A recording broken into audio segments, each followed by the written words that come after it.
जिंदाबाद जिंदाबाद जिंदाबाद। आचार को लागू करो लागू करो। आचार को लागू करो लागू करो। साडा हक इधर रख। We want justice. We want justice. We want justice. आवाज दो। आवाज दो।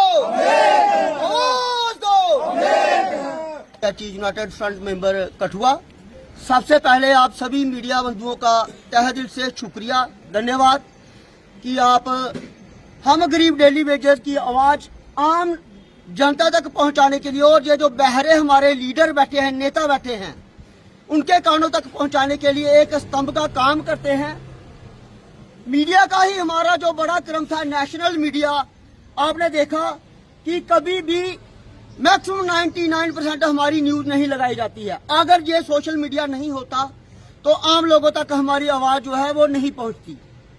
मैं आपके माध्यम से ये बताना चाहता हूं कि जो हमारी पीएचई यूनाइटेड फ्रंट द्वारा 72 घंटे की कॉल की गई है, उसके मुताबिक जो कल हमारा जम्मू में प्रोटेस्ट था, एक प्रोग्राम था, आपने देखा कितनी बड़ी संख्या में डेली वेजर जम्मू में इकट्ठा हुए और सीएम हाउस का सेक्रेटरीट का घेराव किया गया। सरकार ने, प्रशासन ने बड़ी कोशिश की, बड़ी फोर्स डिप्लॉय की, लेकिन डेली वेजेस की ताकत को कोई भी फोर्स रोक नहीं पाई। मैं ये कहना चाहता हूं इन सरकार से, इन प्रशासन के लोगों से कि आप जो इतना तामझाम इन डेली वेजेस को रोकने के लिए लगा रहे हैं, क्या कौन सी सरकार ऐसी आई जिसने मैनिफेस्टो में ये नहीं रखा फर्स्ट प्रायोरिटी में रखते हैं डेली वेजेस का मुद्दा हल किया जाएगा। लेकिन जैसे ही सरकार बनती है तो एक नया ड्रामा जो नौटंकी होती है वो शुरू हो जाती है। इनके नंबर्स कितने हैं, कितने डेली वेजेस हैं, इनको बैकडोर से लगाया गया है, इनको ऐसे लगाया गया है। मैं आपके माध्यम से, बीजेपी सरकार भी चली गई यहाँ से, एसडी प्रशासन भी रहा, आज जो एनसी की सरकार है, मैं तीनों से ये प्रश्न पूछना चाहता हूँ कि क्या उनको आज तक हमारे नंबर का पता नहीं चला?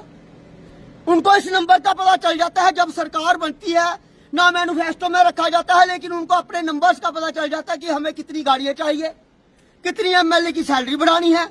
जो 1 घंटे के लिए एमएलए बनेगा उसको भी पेंशन मिलेगी।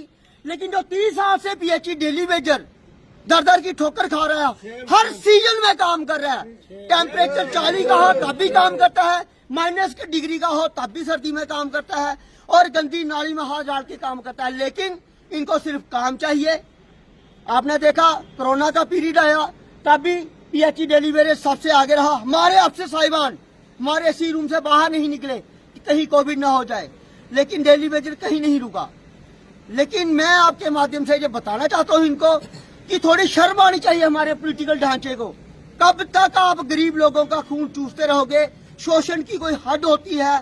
कोई सिविल सोसाइटी जो है वो हमें सपोर्ट नहीं करती है, सिर्फ बातें हैं। किसी ने मंच पर आकर, किसी ने रोड पर आकर किसी पीएचई डेली वेजर को सपोर्ट नहीं किया। या सोसाइटी को हम पानी नहीं पिलाते हैं?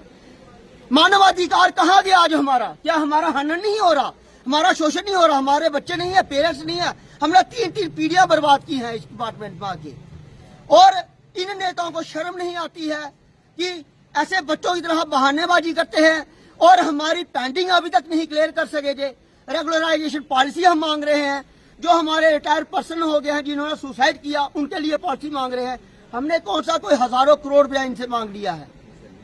मैं रिक्वेस्ट करता हूं इनसे कि डेली वेजर्स का हक जल्दी से जल्दी उनको दिया जाए, नहीं तो ये जो 72 घंटे की कॉल है इसको बढ़ने में ज्यादा देरी नहीं लगेगी। हमारे जो साथी हैं बाकी, अभी जम्मू में प्रोटेस्ट लगातार चल रहा है। आने वाले दिनों में ये हालात इतने गंभीर हो सकते हैं। गर्मी का टाइम आ रहा है, रमजान महीना है, हम अपने मुस्लिम भाइयों से माफी चाहते हैं कि हमें काम छोड़ना पड़ रहा है, लेकिन इसकी जिम्मेवारी जो है वो इसी सरकार की है जो हमें बोलते कुछ हैं और करते कुछ हैं। मैं फिर आपके माध्यम से ये गुहार लगाता हूँ कि इस डेली वेजर का हल कीजिए, नहीं तो जो आपके पास 10-12% मैन पावर बची है परमानेंट की, आने वाले कुछ ही महीनों में वो भी चली जाएगी। क्या बीजेपी सरकार ने कोई मैन पावर लगाई? हजारों करोड़ रुपया हमारी स्कीमों के लिए आता है। घोटालेबाजी इतनी चल रही है जिसका कोई हिसाब नहीं है। हजारों करोड़ रुपया इन स्कीमों के लिए आता है, लेकिन पीएचई डेली वेज के लिए इनके पास कोई पैसा नहीं है। तब हमारे फाइनेंशियल मिनिस्टर है वो भी चुपचाप खड़े हो जाते हैं। कौन सा यार ताजमहल मांग रहे हैं डेली वेजर, खाने की 2 वक्त की रोटी, कपड़ा और बच्चों की एजुकेशन की फीस मांग रहे हैं। कौन सा एम्प्लॉय आज जो 1 लाख रुपए 80-90 हजार से कम लेता है लेकिन डेली वेजर परमानेंट एम्प्लॉय से ज्यादा काम करता है, उसको 9,000 दिया जाता है जिससे उसकी बच्चों की फीस भी नहीं निकलती है। तो मैं आपके माध्यम से फिर से बार बार रिक्वेस्ट करता हूं कि हमें SRO चोट के तहत परमानेंट किया जाए। हमारे जो डेली वेजर साथी सुसाइड करके हैं उनके बच्चों को, उनके फैमिली मेंबर्स को एक नौकरी दी जाए और जो हमारा पेंडिंग है वो जल्दी से जल्दी क्लियर किया जाए। PHC डेली वेजर कठुआ मैं दो पॉइंट पर गल करूँगा जी। एक तो जी सरकार कमेटी बना दी है ये पर सानू यकीन नहीं है क्योंकि पिछले 30 साल दी जी कमेटियां क्या बनाई डेली वेजर के पल्ले कुछ नहीं पाया, इस करके सानू इस कमेटी पर कोई यकीन नहीं है। तो दूसरी चीज़ लद्दाख के विच अगर सैलरी वधी सकती डेली वेजर की तो क्या जम्मू कश्मीर च वधी सकती, क्या ये कोई बाहरली कंट्री है। इस करिए गौरमेंट यही चेतावनी देना चाहते हैं कि जी 72 घंटे हड़ताल रखी दी है ये अगे भी हो सकती है। जय हिंद जय भारत।